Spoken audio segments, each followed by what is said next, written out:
After the end of the Carolingians in East Francia, or what would later sometimes be referred to as the Kingdom of Germany, the practice of electing the new monarch emerged. This practice had its roots in the pre-Charlemagne era of the Germanic tribes and kingdoms. The king of the Germans, who was contemporaneously styled as the king of the Romans, would always be one step away from becoming the Holy Roman Emperor, requiring the coronation by the Pope to seal the honorific.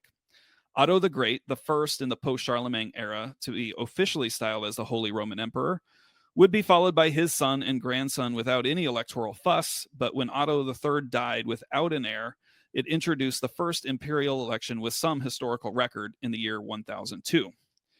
From the mid-11th century until the death of Frederick II in 1250, the elections were generally a formality to provide a rubber stamp to the designated heir of the most recent emperor. But there were growing tensions emerging amongst the powerful families and political factions. This was the era of the investiture controversy and the struggle for supremacy between the German princes and the Pope. The House of Hohenstaufen, or the Stauffers, with their power base in Swabia, managed to maintain the claim to the throne through most of this era, and were supported by others in the pro-imperial faction that became known in Italy as the Ghibellines. The dominant opposing power was the House of Welf, originally from Bavaria and further extended into Saxony. The House of Welf aligned themselves with the Pope against the Stauffers. The Italians who supported this faction became known as the Guelfs. Frederick II had been deposed by the Pope in 1245, which technically created a vacancy in the official title of the Holy Roman Emperor. Frederick would continue ruling until his death, after which the anti-king, William of Holland, would be fully recognized as the King of Germans. However, no king would be elevated to the imperial title until 1312, giving this period the name of the Great Interregnum. The election of 1254 had the German prince-electors looking outside of Germany. The group of 7 electors, which by this time was clearly established, included 4 secular princes, the King of Bohemia, the Count Palatine of the Rhine, the Duke of Saxony, and the Margrave of Brandenburg, and 3 ecclesiastical princes, the archbishops of Mainz, Trier, and Cologne. The factions split, the Welfs supporting King Henry III's brother, Richard of Cornwall, and the Stauffers supporting King Alfonso X of Castile. Richard won a contested election by a margin of 4-3. After his death, the electors settled on Rudolf, the Count of Habsburg, in 1273. The House of Habsburg had quickly risen from minor status in the Hohenstaufen loyalists to a political force under Rudolf. He would be the first Habsburg king of the Germans. His son, Albert, would not follow him immediately, but did win the election in 1298. And Albert's great-great-grandson, also an Albert, would eventually be elected in 1438. From this time forward, the Habsburgs would go on to own the electoral process and rule the Holy Empire until its dissolution in 1792. Welcome to the History of Modern Politics. My name is Chris Spangle, and the voice you heard in that cold open was Matt Wittlief, my co-host, and the intellectual genius behind this program. I'm just the monkey that pushes the buttons. Thank you, Matt. Really appreciate it. Good to be back. Yep. We're very glad to be back for season 2, and we are excited to get back to work and start producing episodes. Thank you to everybody that listened to season 1. If you enjoyed it, please, the only way to grow this show is for you to spread the word. Share it with your friends, your family. And what we do here at the History of Modern Politics is we started way back in Rome, and we're now building an intellectual history of modern politics. We're talking about Hohenstaufens and Habsburgs and Rudolphs today.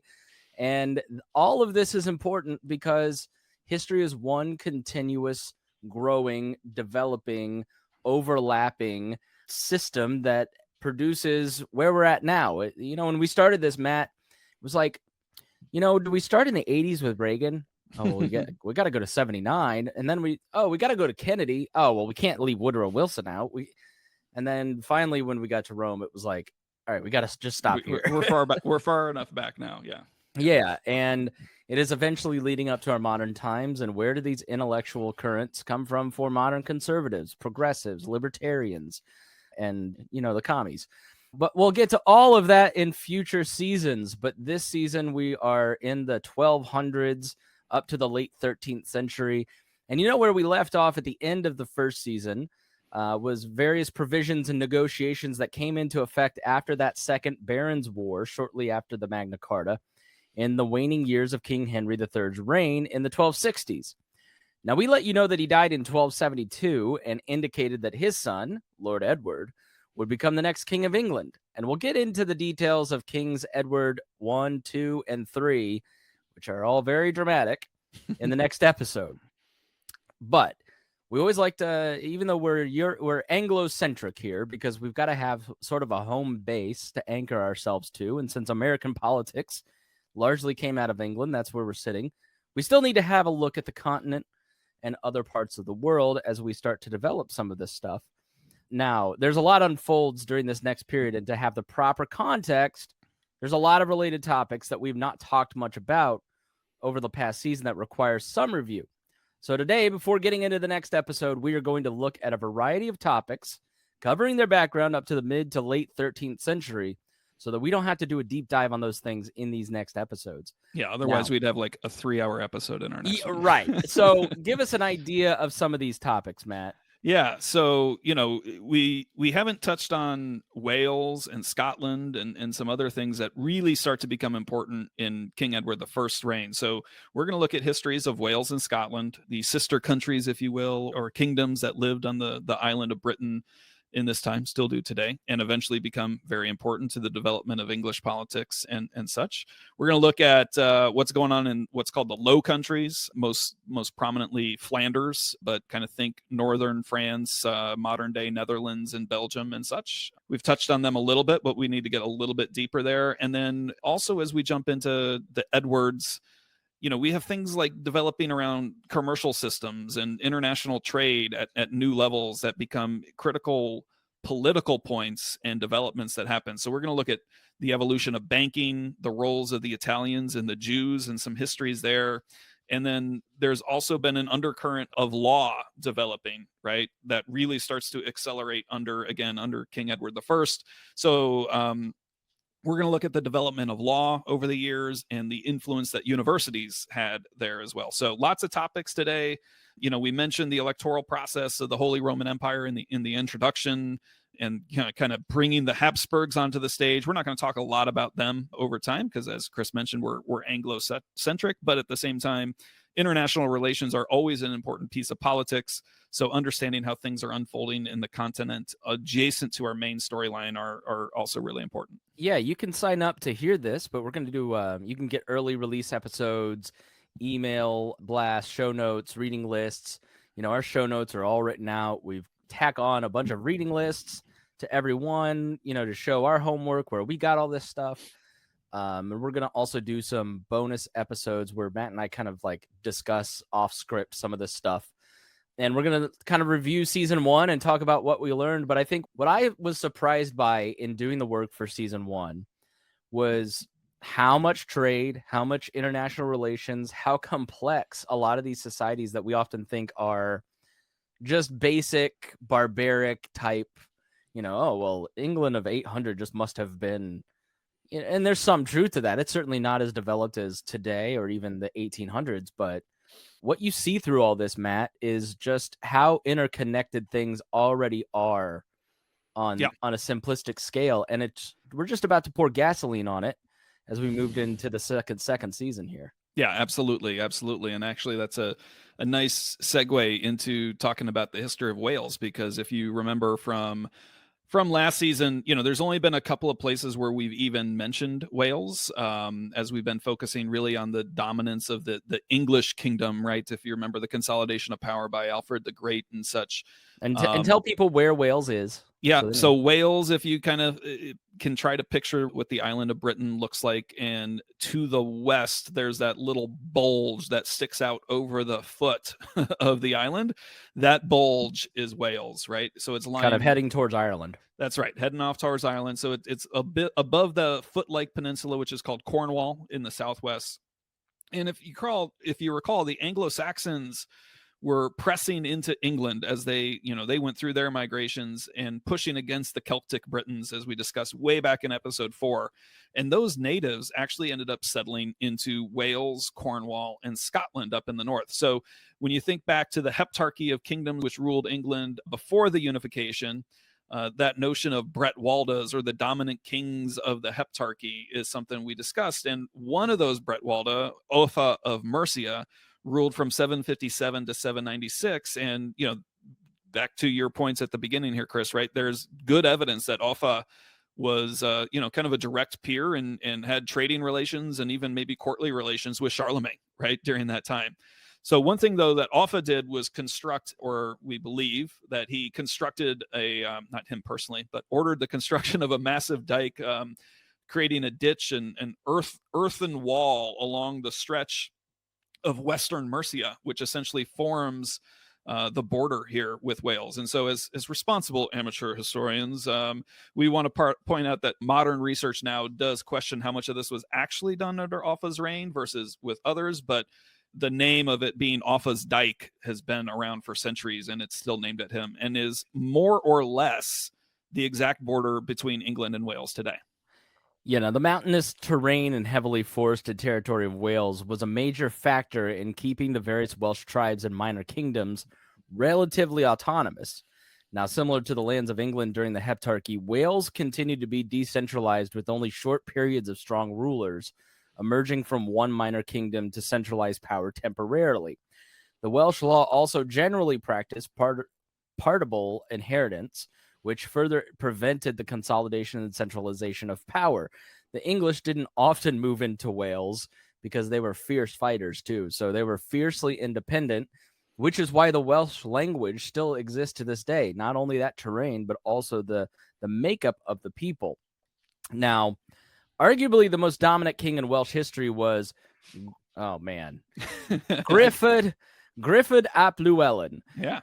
Ap is Welsh for son of, who consolidated his power through family and conquest to essentially rule all of Wales by 1055, years before he forged a political union with Mercia by marrying the daughter of the Earl of Mercia. And Mercia is kind of like between Wales and London, right? Yeah, it's like kind of right in the heart and the center of England. Yeah, and he negotiated peace with Edward the Confessor to keep Wales and England at peace, but the thorn in his side was Harold Godwinson, Earl of Wessex. You should remember him from episode 7. After the Earl of Mercia died, Harold Godwinson persuaded King Edward to let him attack Wales. Griffith was killed in battle in 1063. Harold Godwinson would take Griffith's wife as his own, and while the King of England would suffer the fate as Griffith in 1066 at the hands of William the Conqueror. Now tell us about those Normans and what they did to Wales. Oh, so the Normans come in and their rule began to threaten Wales as well. But, the Norman kings of England were never really seriously attempted to conquer Wales because, let's face it, the Normans were kept pretty busy staving off rebellious English natives and the ambitious French lords on the other side of the channel who were ready to try to take advantage of William's absence. An uneasy peace was more or less established and then recognized formally by Henry II in 1171, with a tribute being paid from Wales to England. Then Llewellyn ap Iorwerth consolidated power next and had strength throughout Wales by the year 1200. He made an alliance with our good old friend King John and married his illegitimate daughter, Joan. And as most things with John, this didn't last, and Llewellyn who would go on to be known as Llewellyn the Great, allied with the English barons in the First Barons' War. So Llewellyn was able to continue his hold on power for decades through on-again, off-again skirmishes with the powerful English lords on the Welsh marches. So this is something actually I learned, through the course of, doing all the research for this, Chris. Like, I didn't know what a march was, but marches are essentially, an old word for the boundary between territories. You'll hear a lot in the coming episodes of the Welsh marcher lords and things like that. And that's really just talking about the powerful English nobles who hold territory right on the border of Wales. Now, Llewellyn the Great died in 1240. Rule of his lands in Wales passed to his son, Dafydd ap Llewellyn, David, basically. Now, David was not the oldest son, but he was the son of Joan and hence a blood relative to King Henry III. Now, he was the first to take the title of Prince of Wales, which will be of interest in our next episode. Dafydd died suddenly in 1246 without issue, so meaning no kid. So inheritance reverted to the sons of his older half-brother, Griffith, who died 2 years earlier while attempting to escape imprisonment in the Tower of London. Llewellyn ap Griffith would be able to garner more support than his older brother and ultimately defeated him in battle. and he would become the next Prince of Wales and continue to fight against Henry III and the Marcher Lords. Now, as Henry's power descended, Llewellyn was able to use to his advantage to negotiate a favorable treaty during the height of Simon de Montfort's power. But if you recall in our last episode, Lord Edward, son of the king, had been given lands in Wales by his father. Some of these claims overlapped and would create tension that we will cover in our next episode when we start in on Edward I. Now, Matt, let's move on to the north of Scotland, as this will also be important for Edward I. Yeah, absolutely. So Scotland, I think most of y'all should know, is in the north of England, and thus far in our podcast episodes, we've only really mentioned it in regard to either marriage alliances with the English or military alliances with the enemies of the English. So let's go ahead and get up to speed on the overall history of Scotland and its relationship with England. So as you'll recall from way back in episode 2, the Romans never really advanced far enough to the north to conquer the entire island of Britain. Hadrian's Wall ended up essentially forming the border between the Roman province of Britannia and the tribal clans up to the north. And upon the exit of the Romans, the clans began to evolve into petty little kingdoms, clan-based kingdoms, and form their own dominant territories, just as we saw in the development of the Heptarchy, right? So the difference here, though, is that these kingdoms remained Celtic and they were not Anglo-Saxon. So to the north and the east, there were the Picts. To the far northwest, we had the Gaelic kingdom of Delratia. They held power there. The Gaelic tribes were then related strongly to those in Ireland. And then in the southwest of Scotland, we've got the kingdom of Strathclyde, which emerged. And these people were Bretons, and they spoke a language then that's very similar to Welsh.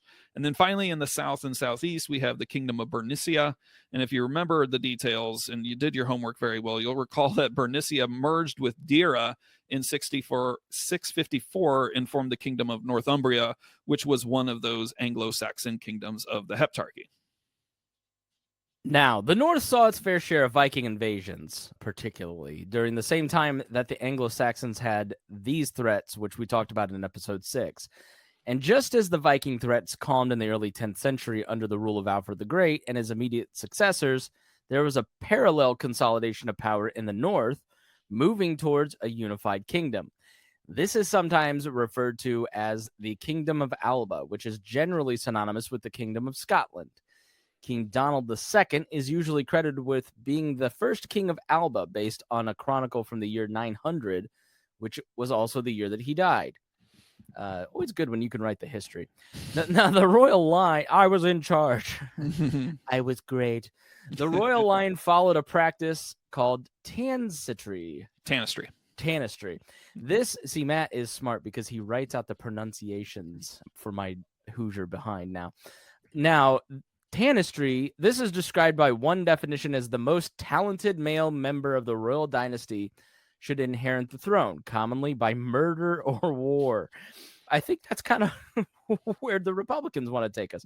The practice of tanistry ended when King Malcolm III established what historians now call the House of Dunkeld, which would rule Scotland continuously until 1283. Malcolm appeared in episode 7 during the succession crisis of 1066. For simplicity at the time, we said that he allied with Tostig Godwinson and Harold Haralda. And while that's true, the alliance was a bit more indirect. Malcolm III also had interest in supporting Edgar Atheling, as at least one chronicle states that Edward the Confessor had betrothed Edgar's 14-year-old sister to her name was Margaret, to Malcolm in peace negotiations in 1059. Now, regardless of these details, after the conquest by William of Normandy, Malcolm did provide sanctuary to English rebels and refugees, including Edgar, Margaret, and other members of the ousted royal family. Now, despite this, King William did not attack Scotland as he focused on securing his rule in England and Normandy. Malcolm would end up marrying Margaret in 1070, and the Herring of the North created a buffer zone between Scotland and England. Remember, the Herring of the North, he basically created a huge swath of death and destruction between Scotland and England. And in 1072, Malcolm paid homage to King William, securing temporary peace. Yeah, so that region, Northumbria, which was the primary victim of the Harrying of the North, was the primary source of conflict that would then come in the subsequent decades. So this led to a battle led by the English Earl of Northumbria during the reign of William Rufus, whereby Malcolm III and his son were killed in action.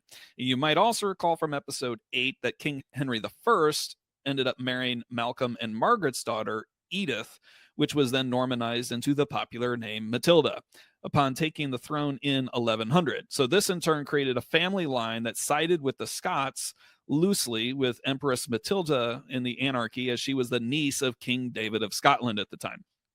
So later in the 12th century, during the revolt of King Henry II's sons in 1173, King William I of Scotland used the opportunity to cause trouble in the north. He was soundly defeated, captured, and forced to sign the Treaty of Falaise, which formally then made Scotland a vassal state to England. However, King Richard voided the treaty in 1199 because why, Chris? What did Richard absolutely need? What? Money. Yeah. Money to go on crusades. So he voids the treaty in return to a massive payment as he was raising money to go off on the Third Crusade. So Scotland then would return into like quasi-fealty with the border between England and Scotland, finally being made official with the Treaty of York in 1237 between King Henry III and King Alexander II, who we'll talk about in the next episode, putting most of the disputed lands that were once in Northumbria into the English counties of Northumberland, Westmoreland, and Cumberland. Now, in the years following the Norman invasion and reign of Malcolm III, Scotland became increasingly similar to England in custom and law. Scotland adopted the notions of feudal tenure and created earldoms for the leading lords. The Norman French influence would be felt throughout Scotland, which also opened up diplomatic relations between the Scots and the Capetian kings on the continent. Where was Capatia? So the Capetian is the royal house that was where the kings of France were from. So they date back to Hugh Capet and Hugh the Great, if you recall, from episode 7 maybe. I don't have that in the notes right off the top of my head. I mean, there's just so many different moving parts here that you sort of forget the different houses. So they all sort of episode 5. Yeah. That's why we provide great notes. So if you were ever quizzed on this by your wife or husband, you can go study. There is one more point about Scotland before we move on to our next topic. While we have focused on Anglo-Scottish relations, the other player in the politics and diplomacy of Scotland is the Kingdom of Norway. Now, we are not going to detour a whole history of Norway here. I'm sorry, Norway fans. It'd be fun. I mean, people across the nation are going, aw. But the last time we mentioned Norway was in episode 7 when Harald Haralda was king. Now, those of you who played Civilization 6 on your iPad obsessively like I do know that you can choose him as a character and just go and raid and pillage like crazy. But prior to him, you'll recall the unfortunately named Canute the Great had unified Denmark, Norway, and England in his personal kingdom. In the intervening years, Denmark split away from Norway. Now, despite their proximity, there was no serious attempt at reunification. And the descendants of King Harold turned their interest west to the islands of the North Sea and, to a degree, Scotland itself. Much of the tension between Scotland and Norway would be over the Isle of Man, the Hebrides, the Shetland Islands, the Orkney Islands. And we'll pick up that story next time. Those are all kind of north of very north the island, like really far north, like almost touching Antarctica. Is it nearly the Arctic circle? Arctic. Thanks. Way up there. So now let's swim across the English Channel. We'll talk about the history of Flanders and the Low Countries. So setting the stage for this region, we need to go back again to episode 5, where I just mentioned, and where we talked about Charlemagne and his descendants and the Carolingian rule of Western Europe. So you'll recall that the Carolingian Empire was split among Charlemagne's 3 grandsons, creating West, Middle, and East Francia. And then there was a whole lot of change as the cousins died at different times, leading to various alliances and battles and treaties. And the political construct of Lotharingia, named after Lothair, one of those original grandchildren, which later then bounced back and forth between West Francia and East Francia. And these kingdoms ultimately became known as France and the Kingdom of Germany, West and East, which the German part is really the northern component of the Holy Roman Empire. The Low Countries, called Low because they existed in the lowlands where the rivers, notably the Rhine, dumped out into the North Sea, ultimately then sat as a border between these two powers. So always on the West Francia, where the French side was the county of Flanders, and to the east of the Scheldt River, where there was a number of regions which all notionally pledged fealty to the Kingdom of Germany. We've got Flanders in the north, like rests northeast of Normandy, and includes the port of Calais, which is the closest point on the European continent to the island of Great Britain. If you remember Dunkirk, that's where Dunkirk happened. Yes. Yep. And then the region spans parts of modern France, Belgium, and even a small little bit of the Netherlands. Now, on the eastern side, the Kingdom of Germany established the 5 stem duchies, led by strong dukes who acknowledged a single king beginning in 911 when the Carolingian line was rejected in favor of powerful dukes in the region. The original 5 stem from the duchies that were the Duchy of Franconia, the Duchy of Lotharingia. Say that properly, please. Lotharingia. Duchy of Swabia, the Duchy of Saxony, and the Duchy of Bavaria. The Duchy of Lotharingia would split into Upper and Lower Lotharingia. Why'd you have to put that in there so many times? Which would further split into a list of independent entities, including the Archbishopric of Cologne and the Duchies of Holland and Brabant, and the counties of Leuven and Hainault.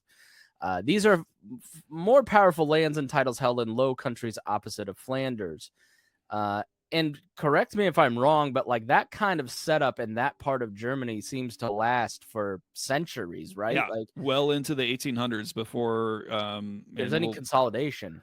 Yes, under I'm blanking on his name right Bismarck? now. Yeah, Bismarck, right? Otto von Bismarck consolidates and actually creates the modern German state. So from this time, you just have like literally hundreds of principalities and quasi-independent states that ultimately all roll up into what at this time is the Holy Roman Empire.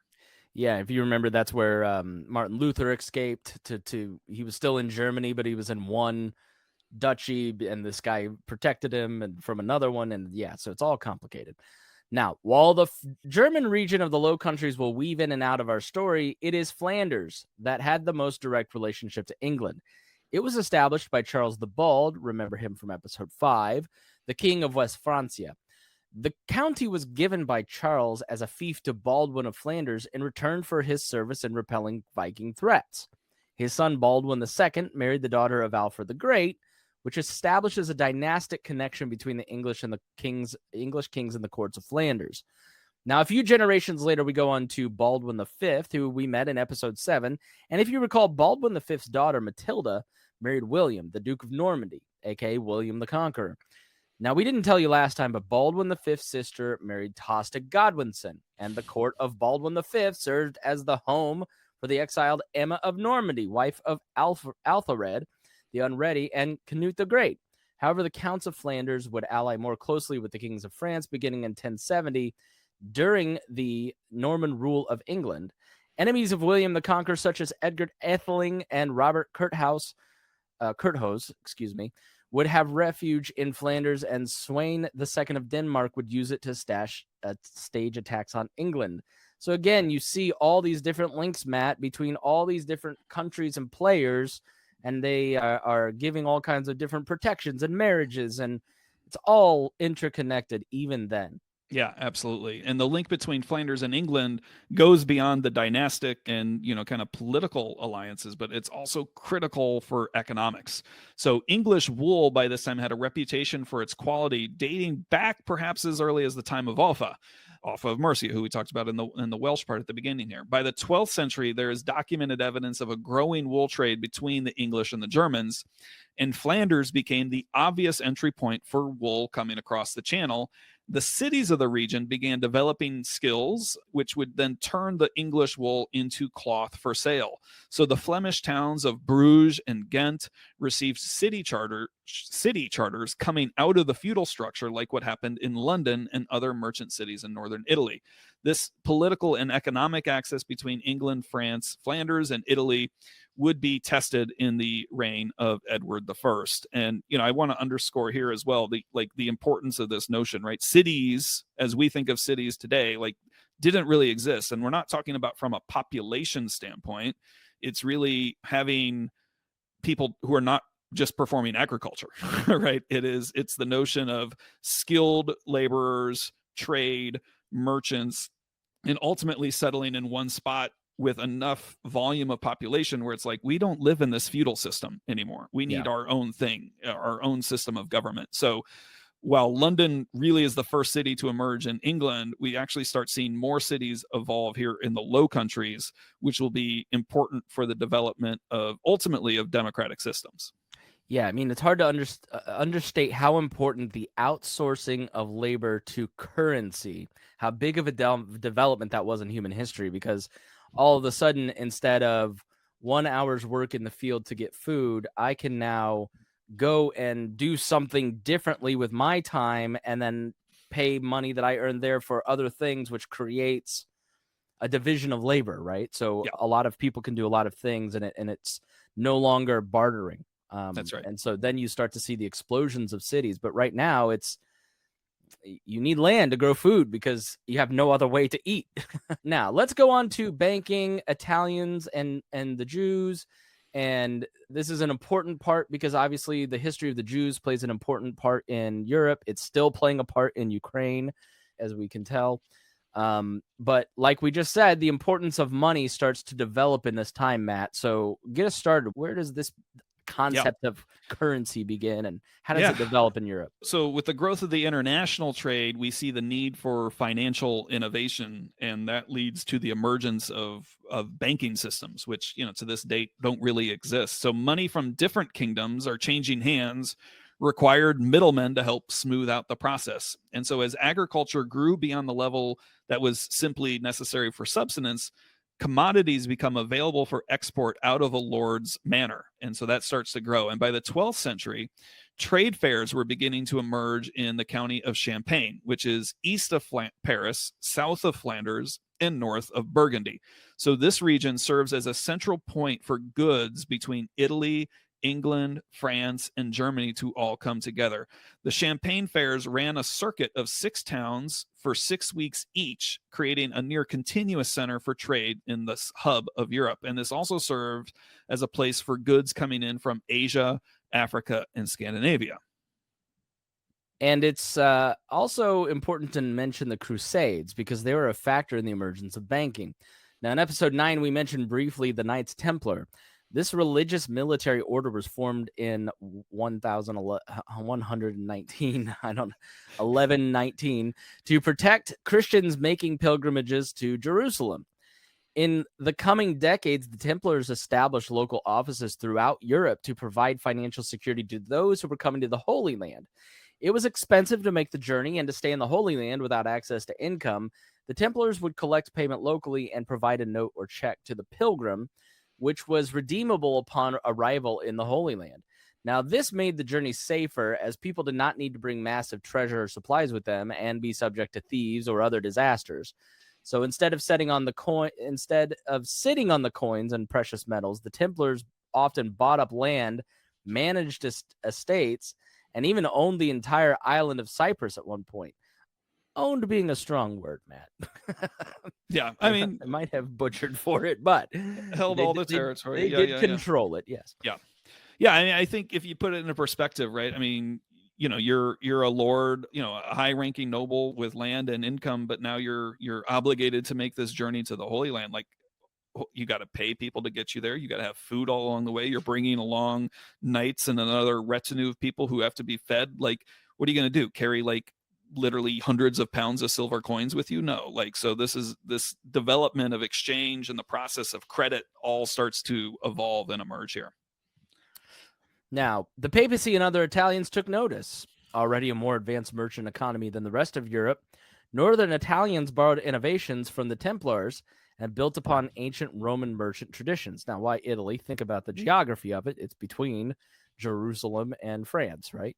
Now, they also built on Roman merchant traditions. Now, the merchant banks grew in the Lombardy region, where the loans would be given to farmers in the beginning of the season in return for payment at harvest.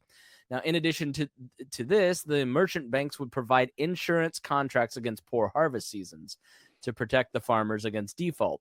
As the merchant banks grew rich, they advanced into the Champagne fairs for more sources of revenue. Pope Urban IV worked with the Italian bankers to create yet another new innovation, securing loans against future tax revenues. Now, Urban IV was Pope during the same time King Henry III of England, which was also right in the middle of the battle between the Guelphs and the Ghibellines. Say that correctly? Guelphs and Ghibellines, yeah. All right, I got it. He instituted a crusader tax amongst Christians. This steady income stream then provided with the bankers the predictable collateral against which they could lend money to the Pope to fund his wars against the Germans. So you sort of see in the Italians, Matt, like the foundation of the Roman society that was highly advanced, 1,000 years later gives Italians a leg up, even though there had been a lot of destruction of that society. Yeah, and geographically, they were in a good spot too, with easy access to the Mediterranean and the various ports. So again, another, port of entry as people are starting to bring back things from Asia through the Silk Road or from the Middle East as the Crusaders are starting to find, new things other than fighting the Muslims, trading with the Muslims, right? Because it wasn't always fighting between the Muslims and the Crusader states.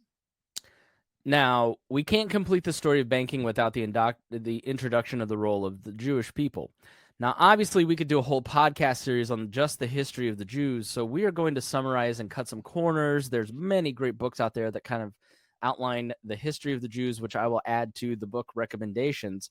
Now, Judaism started in the Levant, which is modern-day Israel and surrounding countries, and remained largely in the Middle East until Roman times. Pompey, remember him from episodes 1 and 2, conquered Jerusalem, incorporating it into the Roman Republic.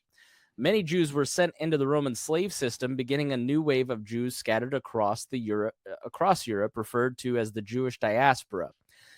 Now, discrimination against Jews, Matt, has a long history, doesn't it? Oh, yeah. And it goes back all the way to classical Rome and even before. And the degree of discrimination varied across various times and cultures, particularly in Europe, but began to hit a new peak in the early days of the Crusades. We mentioned the People's Crusade in episode 9, where thousands of Jews were killed by Crusaders on their way to the Holy Land. And most of this is attributed to the notion of some Christians that the Jews were collectively responsible for the death of Jesus Christ. This was not Catholic doctrine, but it was a prevalent notion. So when Jews were not being murdered by Crusaders, they were usually left on the outskirts of society. Some were feudal serfs and were excluded from many of the merchant activities due to discrimination. However, there was one job that Jews could often obtain, and that was related to tax collections and money lending. So at this time, most Christians were banned from collecting interest or usury on any financial transactions, but the Jews could do it. So they were more often employed by merchants or bankers to provide the service, which caused indirect gain. And as the merchant banks of Italy grew, royal and noble households had the need for more financial mechanics. Jews were often then employed in that capacity, and many did very well.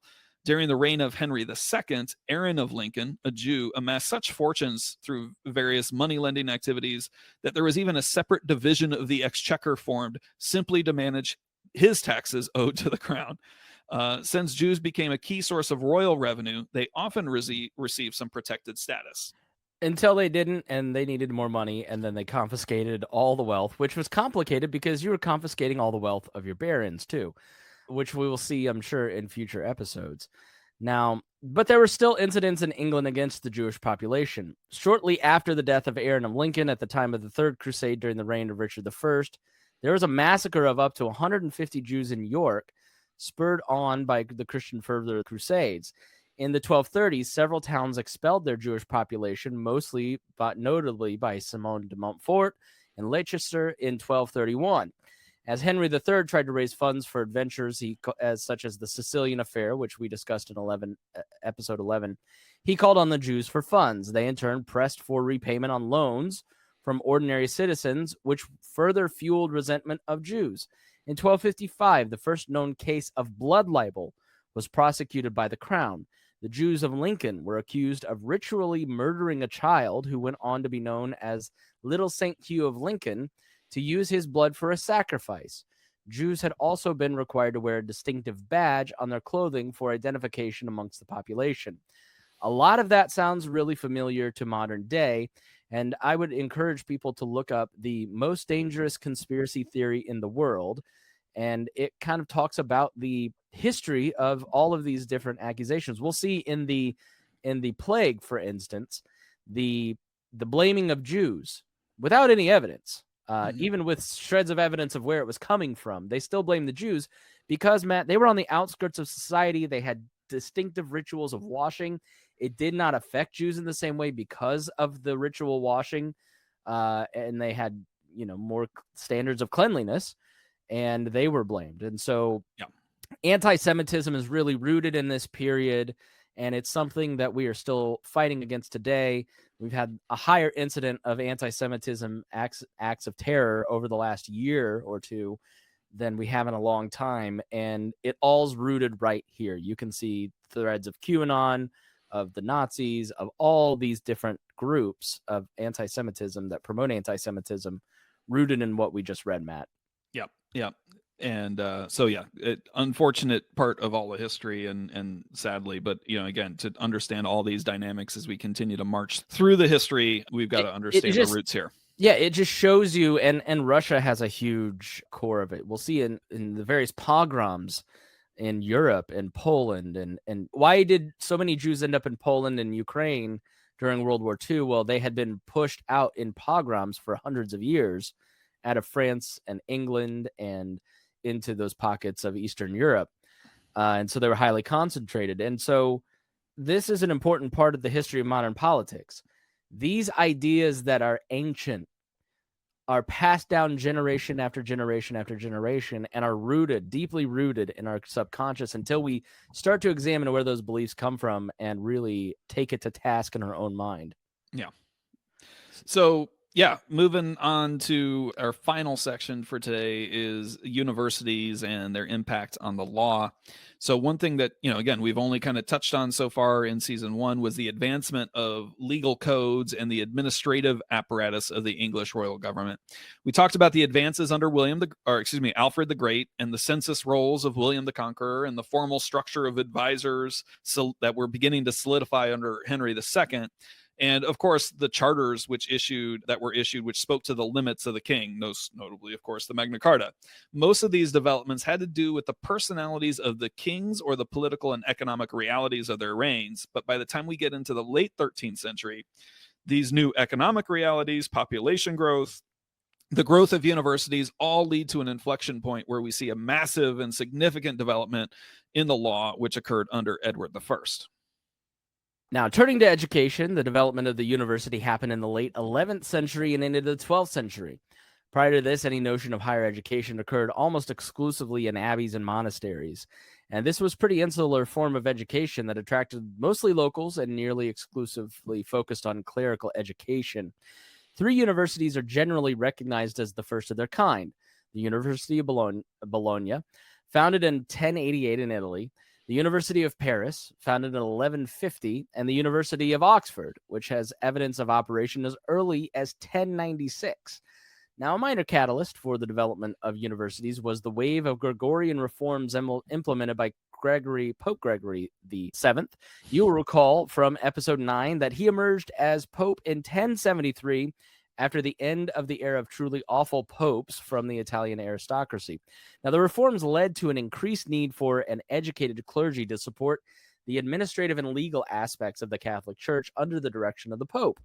Now, around the same time, the old legal writings from the East were recovered in North Italy, leading to a pivotal moment in the study and development of law. The body of work which was rediscovered were from the Byzantine Emperor Justinian, and we're going to take a quick detour back to him before we return back to the 11th and 12th centuries. Yeah, so Justinian became emperor in 527, and during his reign conquered much of the former Roman Empire, which, if you recall, the Western Roman Empire had fallen by this time, including also North Africa from the Vandals, the southern region of the Iberian Peninsula from the Visigoths, and Italy from the Ostrogoths. And this led to an effort to recodify the legal system, drawing upon prior Roman works and his own contributions. The full name of this work is Corpus Juris Civilis, the body of civil law, which was then subsequently organized into 4 parts. The first part is the Codex. This is the most famous section, which you will often hear referred to today as the Code of Justinian. This effort was commissioned by Justinian to, quote, create a 10-man commission to review earlier compilations of Roman law, as well as individual laws, eliminate everything unnecessary or obsolete, make changes as it saw fit, and create a single compilation of imperial laws in force. This codex ended up containing 12 books and a total of 4,562 imperial edicts. That's sort of, we may need to do that with American law. Maybe just put together a commission. I'll be in charge of it. The next part was the digest. This was a collection of legal writings and opinions that Justinian and his team felt filled in the gaps of the codex. Another part I'll be in charge of, and elaborated on the interpretation of law. A massive work itself. It contained 50 books, which aimed to fill in the gaps of the codex statutes. And the final 2 parts included the Institute, essentially a training manual on the law, and Novae, a record of laws passed. It's artful. A record of laws passed after the construction of the codex. Now, the rich detail in the digest was the work rediscovered, but in Italy, spurring a desire to reconstruct a modern framework of the law. This was a catalyst in the development in the University of Bologna, where students desired to study Roman law.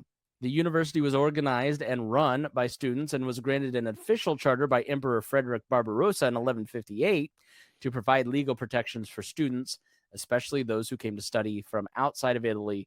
And Matt, tell us a little bit more about this university. Yeah, so the University of Bologna was known for both its prominence for civil law as well as canon law, which canon law is the law of the Catholic Church. The University of Paris quickly gained then a reputation for its studies specifically of canon law. The University of Paris was founded as an extension of the cathedral school that was already there and then sponsored by the church itself. And by the mid-12th century, it was internationally famous for its reputation of having the greatest minds in theology and church law. 3 12th century popes, including the famous Innocent III, had studied at the University of Paris. It was also during that time of the controversy between King Henry II and Thomas Becket, which we discussed in episode 10 that was taking place. So Henry at one point sought political arbitration from the university scholars to resolve this issue. But when it appeared that he might not win, he banned the English from studying in Paris. And this really spurred the significant growth in that little university called the University of Oxford. And this all happened in 1167. Just watched a movie called The Professor and the Madman based in Oxford. Can't recommend it enough. If you're listening to this podcast, you'll love that movie on Netflix. Now, modern English law has its roots in this era, and the system of law is referred to as common law, as opposed to the other dominant system in Europe known as civil law. Civil law emerged from the study of Roman law and flourished in the development of legal systems in Italy, the Holy Roman Empire, and France. English law has already matured to a stable enough system that by the time Roman law was rediscovered and studied, it was too late to have a large influence on English law. Now, most of you have probably heard of the common law, but its definition is sometimes misunderstood. So let's turn back to the work of 1968, The Origins of Common Law by Arthur Hogue, to get a decent definition. Matt, give us some of these definitions. Sure thing. So if you want to get into really geeky understanding of like old law and its development, this is a great book available through the Liberty Fund. So first, common law is a body of general rules prescribing social conduct and applies through the realm. Second, the general rules of common law are enforced and applied by royal courts, whereby the crown asserted a general responsibility for the judicial work of every secular court in the land. Third, common law develops its principles from the grounds of decision and actual legal controversies, that is, precedent. Fourth, common law is marked by an extensive use of jury. Jurors were chosen for their knowledge of the facts of the case, but the court was to apply the proper rules of the law to the facts as the jury had established them. And fifth, common law is marked by a doctrine of supremacy of the law, meaning that all acts of government agencies are subject to examination in the courts. Now, put that in dummy terms for me. I, of course, understand, but those listening. I think the best way to summarize it, right, is civil law, which had its roots from Roman law, as we just noted, is very much, prescribed as here's how it's written down. What is written down are the laws. There you go. Whereas common law has this development of a common understanding of the law, which is developed through the application of decisions based on sometimes written law and sometimes just social precedent. Yeah. So civil law, basically, think of Romans. They're oppressive people. You're going to do what we say, and this is what the law says. And the judges are in charge. Whereas in common law, it develops a little more through precedent and through codifying common behaviors and making those laws. And so adjusting to the populace through judgments, which it's more confusing because you got to know a lot of case law in America and England versus just writing the code in places like Australia. Now, English law is first documented in the books called Treatise on the Laws and Customs of the Kingdom of England, which was likely authored by Ranulph de Glanville, the Chief Justiciar of Henry II. Scholars believe his nephew, who was later Chief Justiciar for Richard I, may have also played a large role.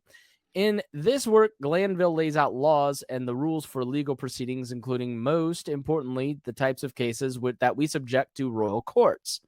Henry II had accelerated the use of writs, which can be defined as an order from the king under the Great Seal, commanding a defendant to appear in the king's court to answer a complaint. Every writ was founded on some principle of law. The writ system was standardized and created a process for justice. By the time of Glanville's treatise, there were 39 writs. Over the next century, this had expanded to 471 writs. Most of this growth occurred under Edward I. And the other treatise that was written around this same time was called the Dialogue Concerning the Exchequer by the Lord High Treasurer Richard Fitz-Neal. And so this document outlines similarly, but specifically the legal processes around the jurisdiction, constitution, and practice of the Exchequer, which, if you remember, the Exchequer is essentially like the Department of Treasury, where all the tax money is flowing in and out of. And so, as we saw in the last episode, during the reign of Henry III, it was fraught with the challenges between the king and the leading barons. And during his reign, a new and expanded treatise on law was written, although never completed, by Henry de Bracton. He was a judge in the royal courts, but never rose to the inner circle of the king. His treatise on the laws and customs of England became the foundation for the law under Edward I. And after his father's rule, Edward sought to further codify the legal system and find that right balance between royal prerogative and the freedoms for his people. Through this, he was heavily influenced by his top advisor, Robert Burnell, who was the Lord High Chancellor from 1274 until his death in 1292. Now, it's hard to believe, Matt, but you had to have all of this information and these little mini histories on these different things to fully understand and appreciate what we're going to talk about over the next 3 kings of England. Because we'll see some moments of power and glory for the kings of England. We'll also see a king deposed from the throne and something that had not happened since the Norman conquest.